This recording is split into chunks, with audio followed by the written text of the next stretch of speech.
What's happening, guys? Grizno here, and today I'm going to answer the question Anybody that has got an been ammo plaguing bag? heisters since they first tried the Big Oil mission. And that question, of course, is, how the hell do you know which fusion engine is the right one?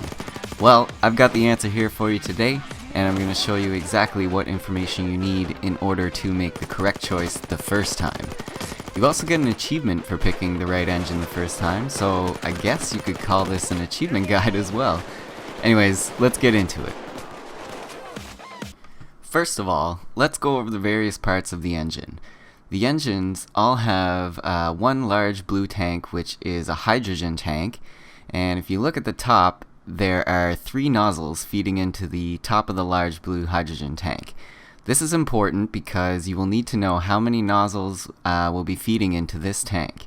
It could be 3 like it is here, or you could only need to have 2, so we need to find that out. Another piece is the smaller tank.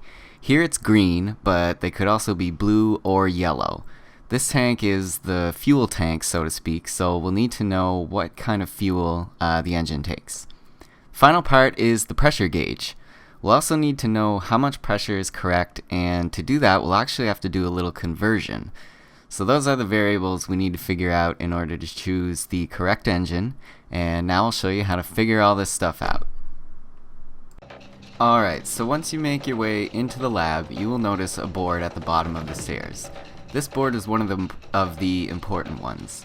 It's basically a legend you'll need to use to find out what color the smaller tank will be on the correct engine. The other piece of info you'll need is on this notepad. So on this notepad, notice the word helium. What this means is that the gas being used in the engine is helium. So now we know what gas it is. So if you look at the whiteboard picture again, helium is a green canister. So now we know that the engine will have a green canister.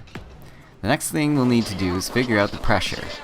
There are a number of computer screens around the lab, so take a look at them until you find the one that looks like this.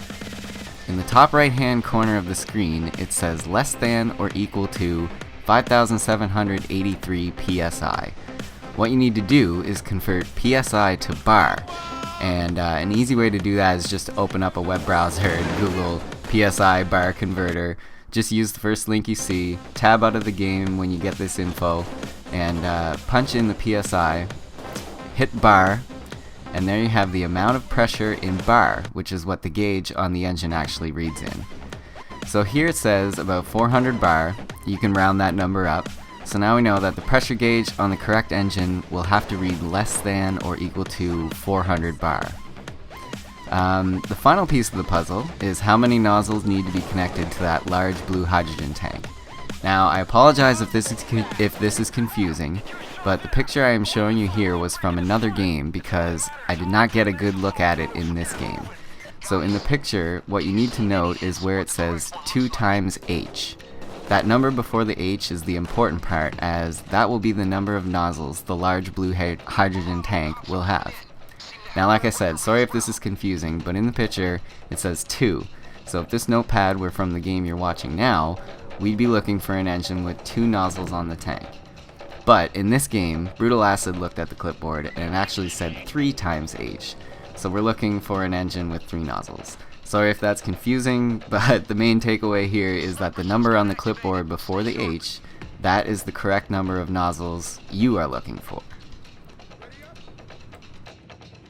So if you take a look back at the screenshot of the engine I showed you at the beginning of the video, that actually was the correct engine in this case, and you can go back and verify with all the information I showed you, and you'll see that that was the right engine. So now all we have to do is get it out here to the airstrip, signal the helicopter and wait for him to come. Once he comes, we'll load up the engine, and unfortunately you need to wait for him to confirm it's the right one. So definitely buying the ammo drop asset when doing this mission is a good idea because it will really help you out a lot at the end when you're just fighting off wave after wave of SWAT team guys. Have a couple people equip the doctor bags too because you'll need the health at the end as well. And here's where he confirms that we did in fact give him the correct engine on the first try. So we get the Dr. Fantastic achievement, and just have to wait a few more seconds for our escape chopper to arrive, and we are out of here. Hope you enjoyed the video, guys. If this helped you out at all, please give it a thumbs up and leave a comment if I saved you any headaches.